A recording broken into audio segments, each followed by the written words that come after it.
Welcome to Innovating Ag, I'm Rajnish Khanna. and I'm Sarah Miller. Hello. Welcome to Terra Science. We have a guest, Peggy Lemaux, today with us, and Peggy is a professor at UC Berkeley, cooperative, and we are going to talk about climate change and science communication and genetic modification. And Peggy has been there for quite a while. I've heard of Peggy for at least 30 years or so, and I think uh, it was really a pleasure to meet Peggy finally in person recently, and we decided to have her on as a guest. So, Peggy, welcome to Terra Science. Thank you very much. So, before we get started, we always ask our guests to tell us a little bit about themselves. Their journey, how they got to where they are, and how did you start doing what you're doing? Okay. I grew up on a small farm in northwestern Ohio. And my goal when I was a teenager was to get as far away from the farm as I could possibly get. A lot of work, not easy life. And so I went away to school. And my idea was that I wanted to do medical research. And so I pursued that really until my first postdoc, which was at Stanford. And then I got really disillusioned with medicine, not medicine per se, but people who were doing medical research. I just didn't feel like they were in it for the right reason. And I fortunately was on a walk and came upon the Carnegie Institution of Washington, which is on the Stanford campus, and they do plant biology research. And I walked in there, and they were looking for somebody. They were looking for a postdoc, and I was like, me. And so that was my transition. And then from there, I went to work for a small corn seed company. And from there, I came to UC Berkeley. And I came here because Steve Lindau, who was a professor in my department, was the first person to genetically engineer a microorganism in the field. And he ran into a lot of problems with talking to people. And the university decided that they should hire somebody for whom that is their job. So I thought that was a good fit for me. And they also wanted people to do research. So I do both. I have a lab and do full research, but my teaching responsibility is to go outside the campus and talk to people about science, about food, about agriculture, whatever they want to talk about. Wow. So, who were you doing postdoc with at Carnegie? Arthur Grossman. With Grossman. I didn't know about that. And I did not know anything really about algae, but he wanted somebody to do recombinant DNA. And my first postdoc was with Stan Cohen, who was one of the fathers of genetic engineering. And so I said, I think I can do that. And he was like, okay, I'll take a chance.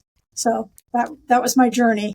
Oh, great! Because I am part-time at Carnegie still, and I know Arthur and Devaki really well. So that's great. But science communication, and especially going out and talking about agriculture and food, I think that's a challenging job. I do a little bit of that, and there are many opinions. Maybe we can start with climate change.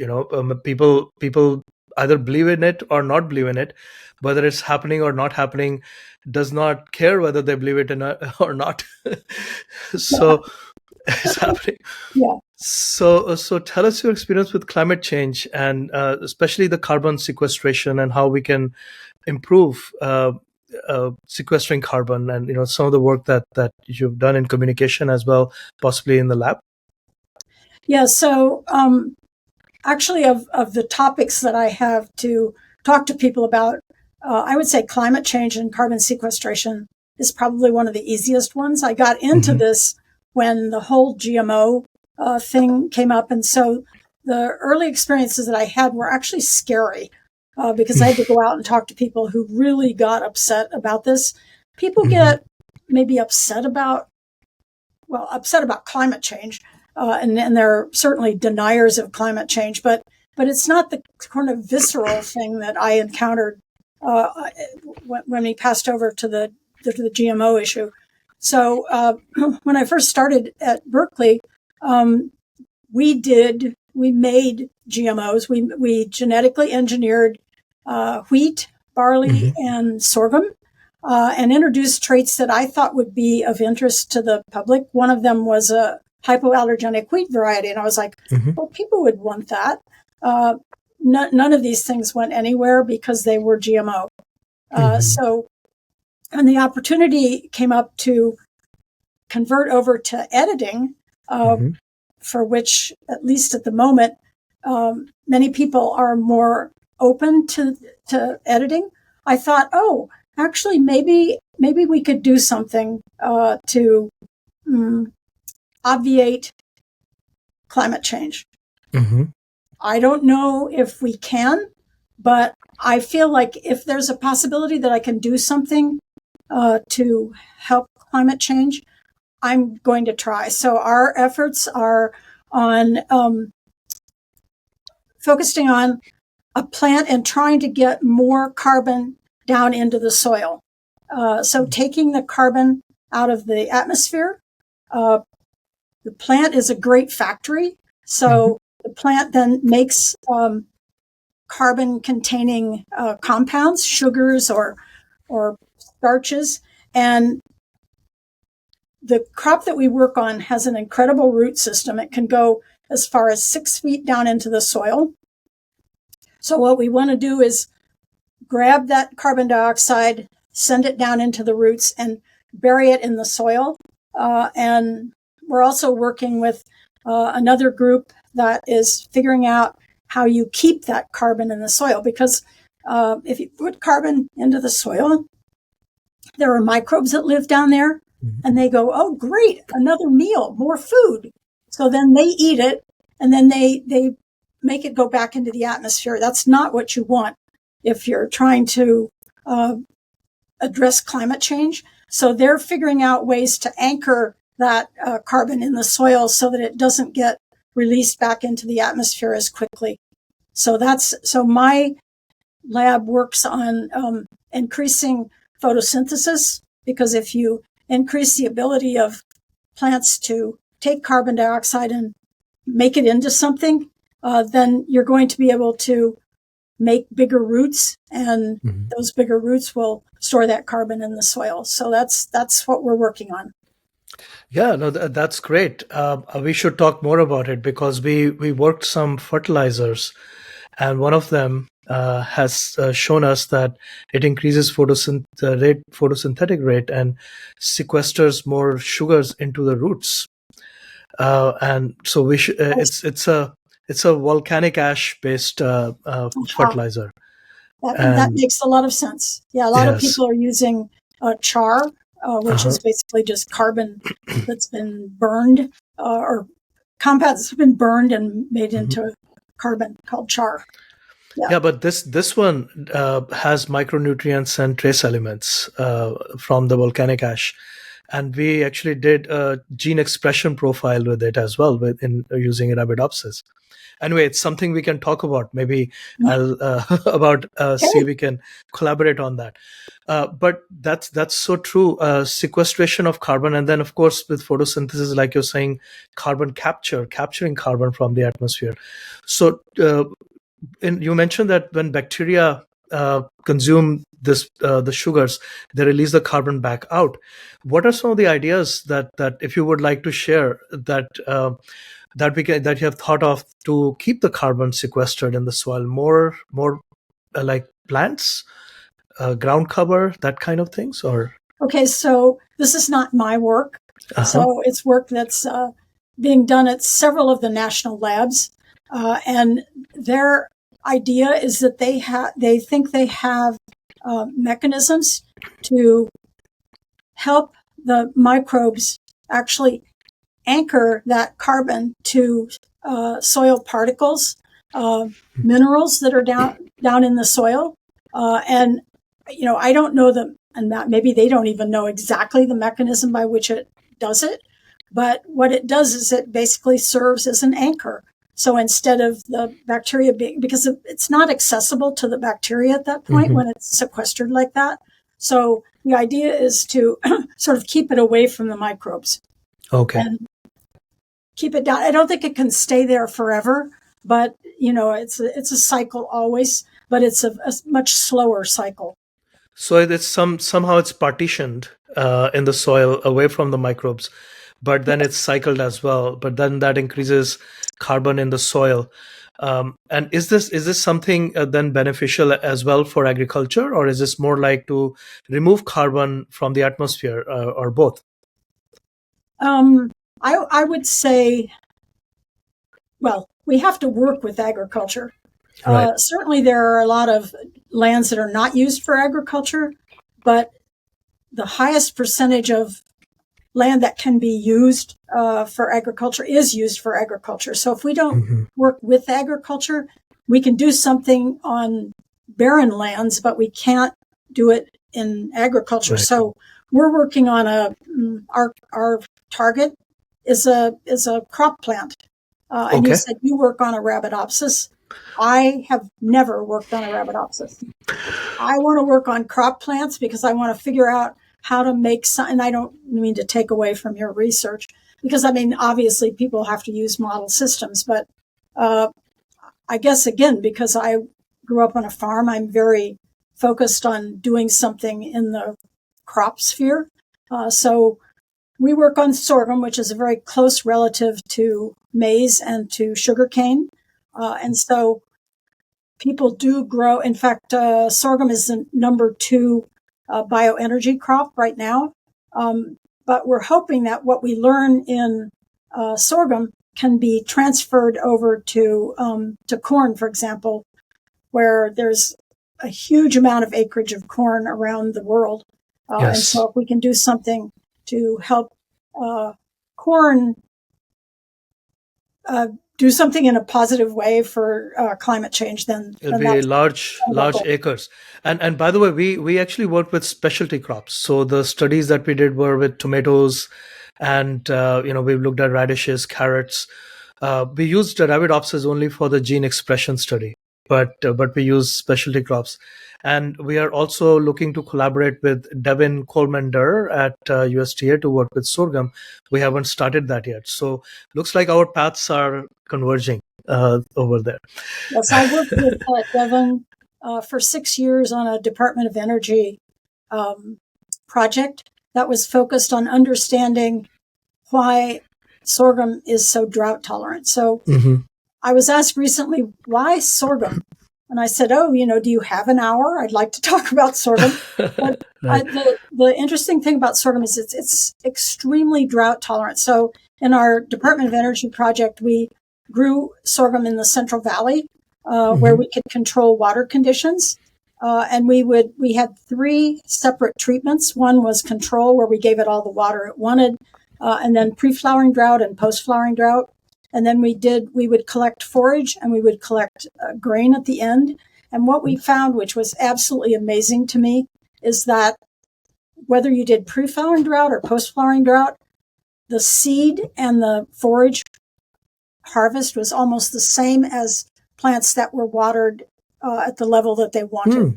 And I said, wow, if we could do that for other crops, that would be absolutely awesome. So I worked with Devin, because Devin worked on sort of the microbial side, because there's a lot of communication between microbes and plants. And that also helps sorghum be drought tolerant.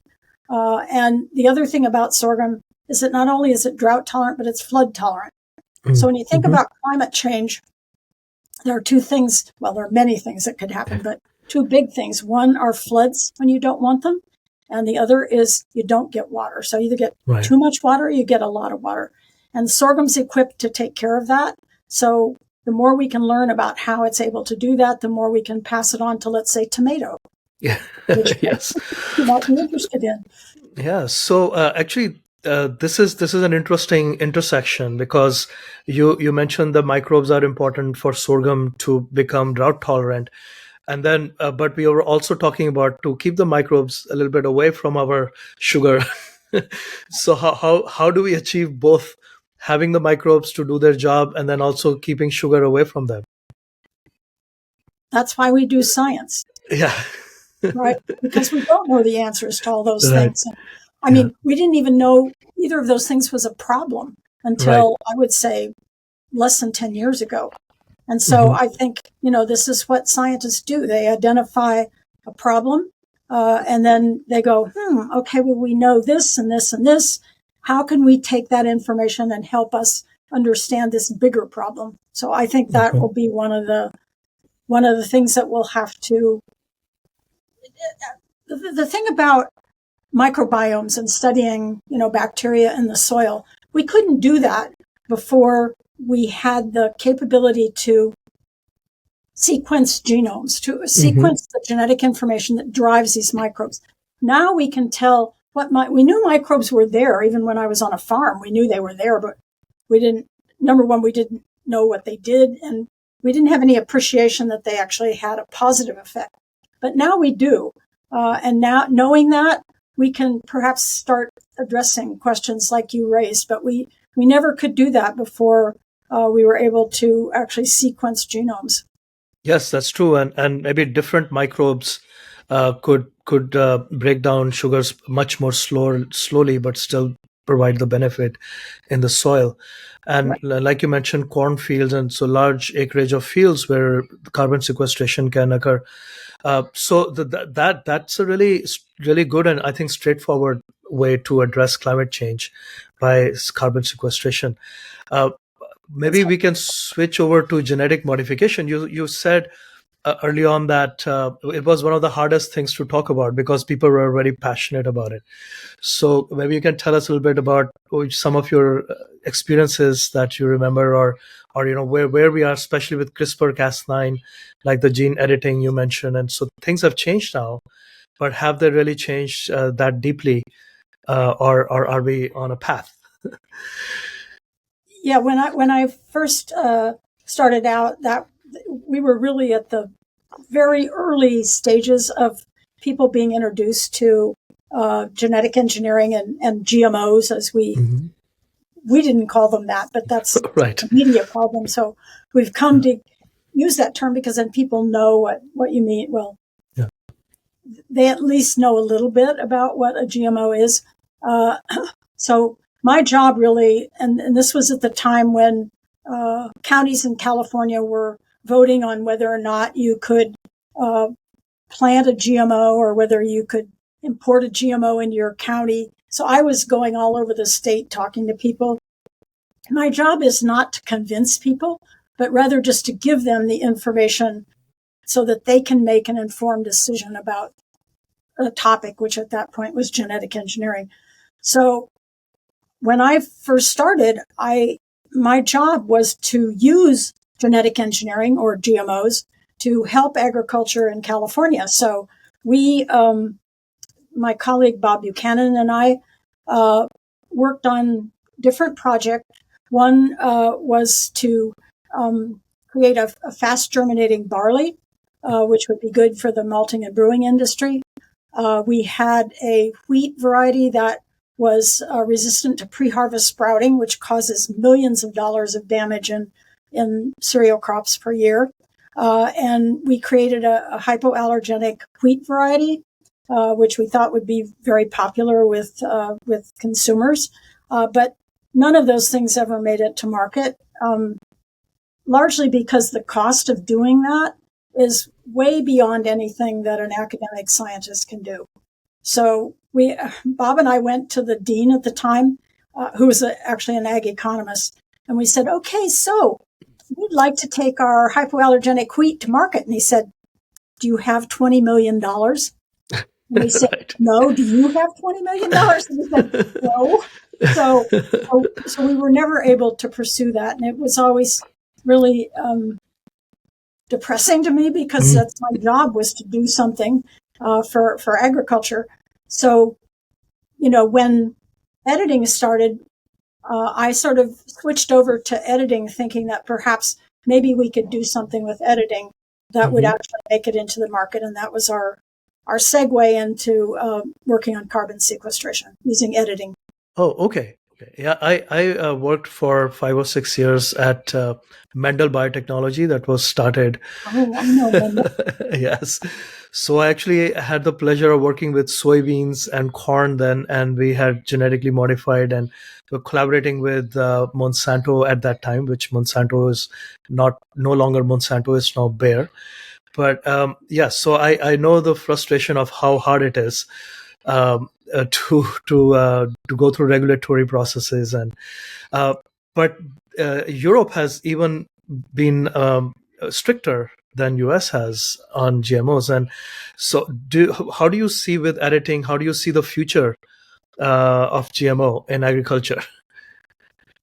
Well, I think Europe as well, they're turning to editing. However, Yeah. it's not uniform.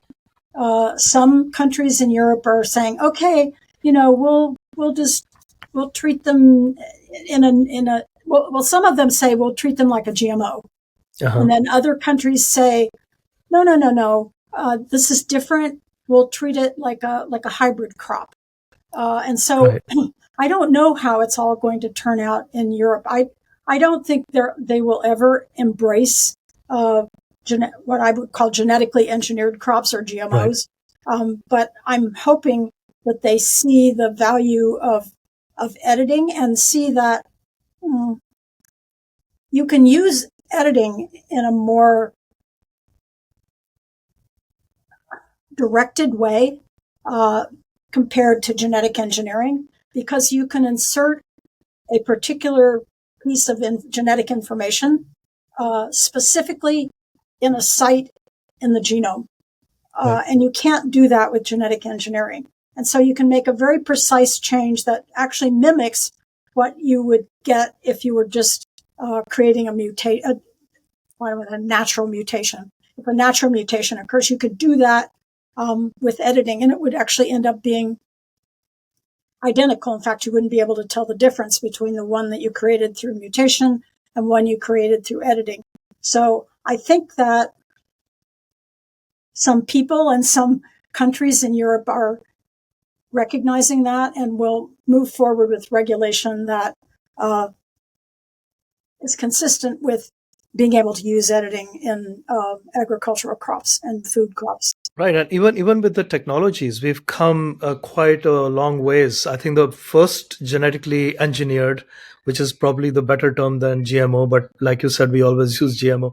But earlier crops were genes that were obtained from bacteria, so they were sort of foreign to the plants.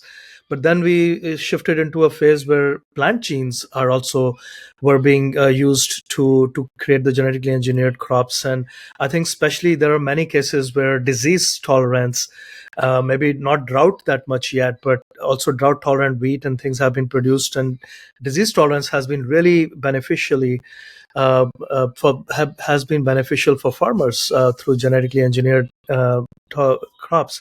But now, like you're saying, we don't even have to introduce a gene. You're editing the gene, so you're just changing something in between. So I think the technology has become more and more subtle in terms of how much change we are doing to the crop.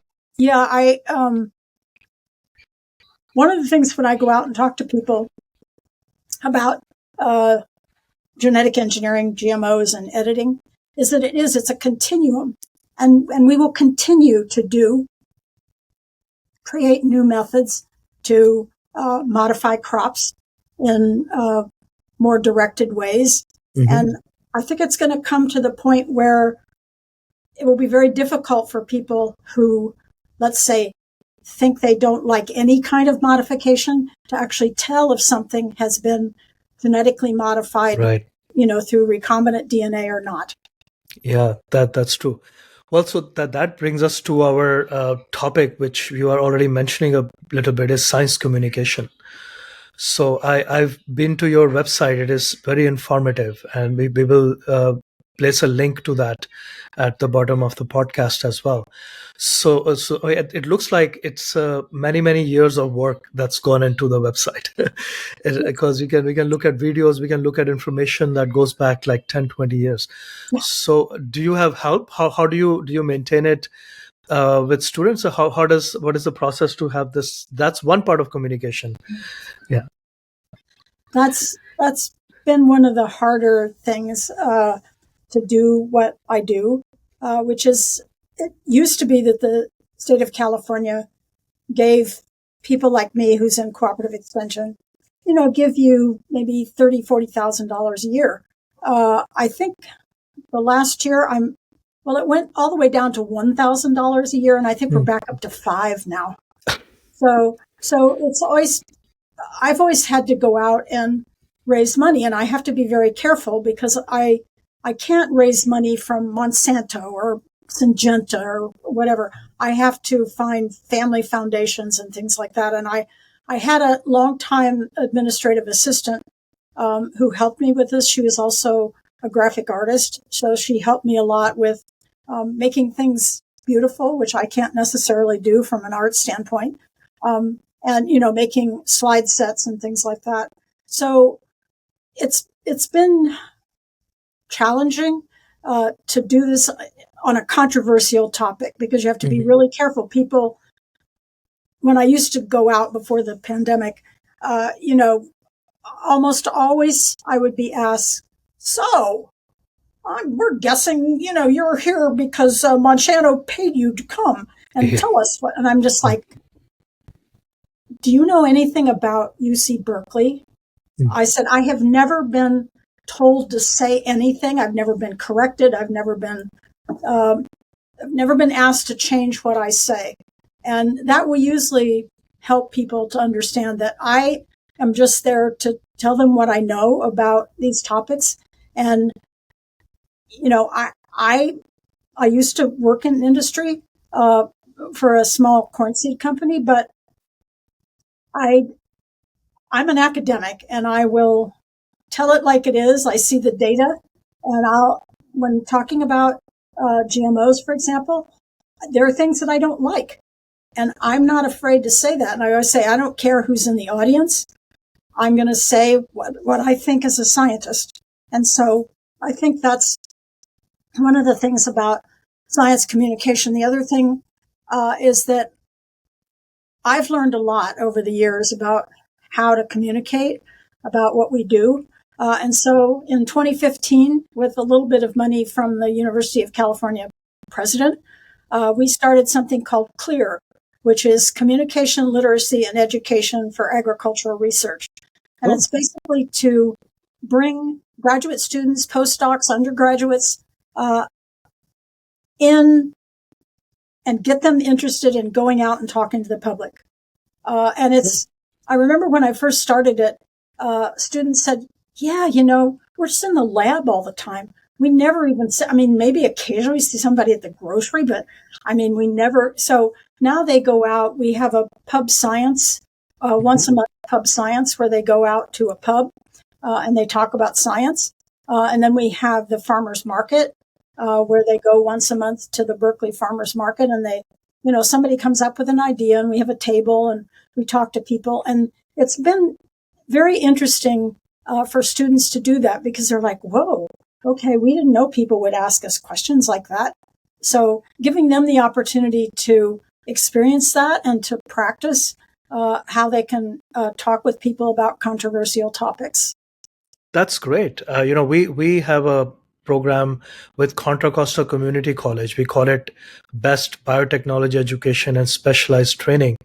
So we bring community college students, and they are the ones who are doing a lot of this research with me, with testing volcanic ash, which is called Azomite, and I think it'll be great to bring them to next time when your students are at farmers market to come and so we'll communicate, and we'll make sure that we stop by and see you there. Wonderful. That will be we'll and by the way, tell them to ask the students really hard questions. I will give them questions. It's good to see So what I try to do is I try to partner some of the new students with the older students who have been there, because I can tell you this: the first time I had to go out, this was, in the mid 1990s, I guess, that I had to go talk to an Organic Consumers Association meeting, and of course they've not been, partners in genetic engineering. I was scared to death. I thought I didn't eat for a couple days. I was like, oh my God, what are they going to ask me? And then, and you have to go into these things and say, no matter what people say, no matter what things they ask, no matter how many times they come back at you, you have to keep your composure, listen to what they have to say, and not have canned answers that you just say every time somebody asks you a question. You say the same thing. So I listen very carefully to people, and I try to help the students think about how to interact with people. So their biggest concern when I started CLEAR was that they think the public thinks that scientists are weird. So if you could see this T-shirt that's behind me, it says, "Talk to me, I'm a scientist." And the thing is, they think if you ask people in general, public, do you know a doctor? They go, oh, yeah. You know a dentist? Oh, yeah. Pharmacist? Oh, absolutely. You know a scientist? No, never met one. I don't even know who they are. What do they do?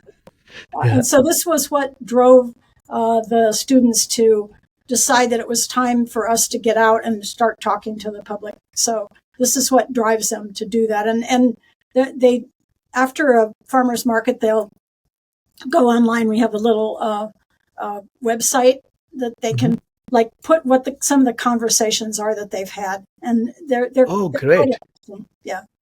No, that's really good idea, because then other people can look at that conversation. And so I do quite a bit of this as well myself, because we go to World Ag Expo, and I started a company 4 or 5 years ago. It's called i-Cultiver. Is to cultivate relationship between industry and academia. Oh yes. So one of the things that I find most challenging, and maybe you can tell me how to approach this, is terminology. As scientists, we become used to terms like engineering is one. We like generic, and when we get deeper into more terminologies, even photosynthesis, or even these are terminologies that we are just so used to. But when I go out and talk to people who are not familiar with this, it becomes harder to then express all the things that are in my head without using the terminology. No. That then you lose that. So yeah. Absolutely. I tell people that I have a little switch in my head. And, during the week, I go out and talk to students, and we have to talk about PCR and, all the kinds of technologies that we use in the lab. And then when I go out to talk, I have a little switch, and I go, and then I will not use terms that I think people will not understand. And, could I do that when I first started? No. But now I know what things I can. And, sometimes it takes 10 minutes to explain something that you could explain in 2 minutes if you could use all these terms, but you have to really back up and say, okay, people are not going to understand that. So I remember the first time that I was asked to create a workshop. At that time, the chefs in the Berkeley area had all these signs on their restaurants saying no GMOs. And so we decided to have a series, informational series for chefs. I think it lasted for 4 weeks, and it was on a Saturday. And so I was asked to come up with things that they could do in the lab that would teach them, something about what we do. And I knew I couldn't do it alone. So I invited some of the faculty in my department to participate. And I said, okay, we had a lab. And I said, you take this bench, and, there'll be 2 people there. You talk to them. And when I ran around to listen to how these, because they were like, oh, Lemaux, she has an easy job. Anybody can go out and talk to the, no, this is not. And when I would go by, listen to, they were using all the terms that you just can't use people didn't understand. So anybody who thinks that it's like super easy to do this has never tried to do it. So you are absolutely right that it is not, it's not like falling off of a bicycle. I'll just say that. Right. Yes. And it's different each time because each group, so no, but it's That's the difference with a class. So right. I also taught for about 5 years, and there, you go in and you have this class for an entire semester. So, okay, that kid is going to ask many questions. That person isn't going to say anything. I'm going to have to draw them out.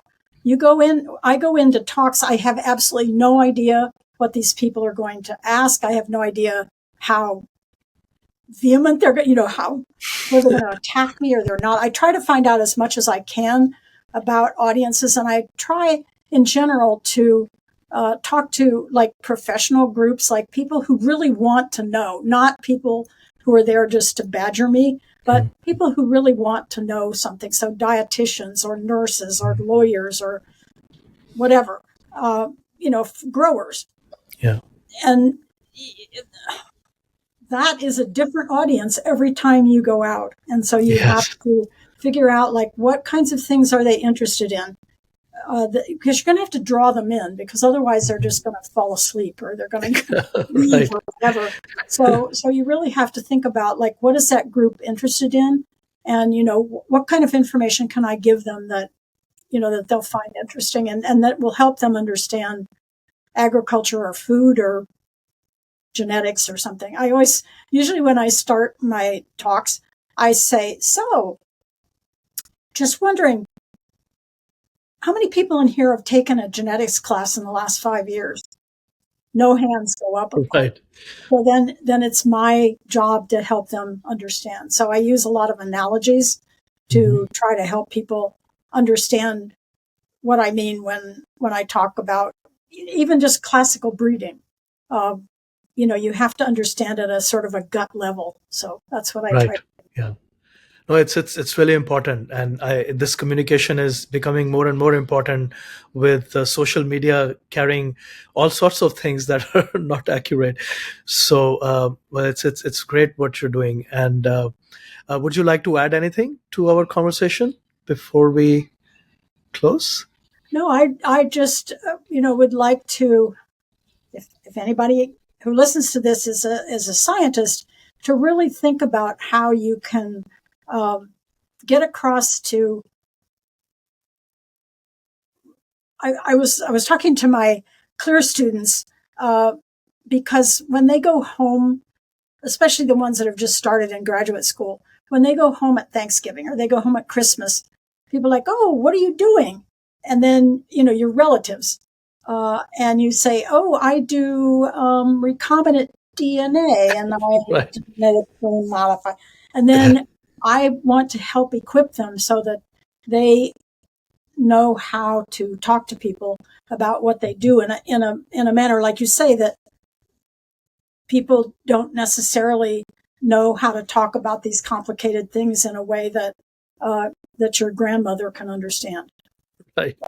That's a harder job to learn, because as scientists we are taught to write manuscripts and scientific literature, where we need to make it more precise and use as many terminology as possible. So yes, that's it's a really important. good point, because the most recent paper that we wrote, I felt we should write it in a way that people would actually understand why we were doing it and how we were doing it. And the reviews that came back were like, you're just not, you're not formal enough. We can't accept this. You're going to have to go back and rewrite. So we did then, and we made it into sort of the scientific language. But I thought I was helping people understand, because it was about doing genetic engineering. And I thought, well, I mean, even, I don't know about you, but when I go to scientific meetings and I listen to people's talks, some of them are like, just like whoosh, over my head, because I don't spend any time trying to help you understand what they're doing and how they're doing it and why they're doing it. And they just like jump right in, and you're just kind of like, okay, fine. So I feel like doing science communication with the public is helpful in that way, in helping you to understand that everybody doesn't understand what you're doing and why you're doing it. And Right. that it's up to us as scientists, because we depend on the public to vote people into office who are going to ask for more money for scientific research. Right. So I think it's critical to us as scientists to be able to articulate that, and to articulate that to your grandmother. Yeah, and you brought up a good point. I think there aren't that many journals that are for communicating science to the public. Scientific American maybe used to do that a little bit, but again, but there aren't really. There are only science journals, and they're very competitive. And then, but I don't know why there is this gap. Maybe the general public, the publishers don't think that they will go for such journals, but we really need to fill that gap in writing as well. Yeah, I don't know. It's perhaps they feel like it's below their Yeah, right. their thing is to speak to scientists and not to help the public understand why they do it. Absolutely. I mean, occasionally there are little like pieces that they write. It's just an opinion piece, Right. but other than that, it's straight science. So, Yes. Yeah. Well, thank you, Peggy. This was really great talking to you. And we identified a couple of areas where I will follow up, and we'll continue our conversation offline. Right. I look Thank forward you to very it. much. Thank you Thank so you. much. Thank you.